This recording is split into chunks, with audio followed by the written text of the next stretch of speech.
Сезоната на полените од година во година почнува се порано. Пролетните алергии доаѓаат порано, па со тоа имаат и продолжено влијание кај населението. Појавувањето на алергиите стручњаците го поврзуваат со начинот на живот, контаминацијата на поленските зрна, со што тие стануваат алергопатогени и предизвикуваат клинички манифестации на алергија.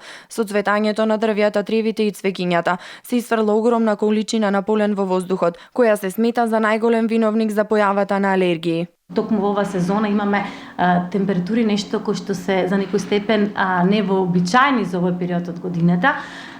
Е продолжен периодот на цветање на одредени видови на растенија, и настанува и промена во географската распределеност на тие видови растенија, така што одредени видови растенија се јавуваат во области каде што претходно ги немало.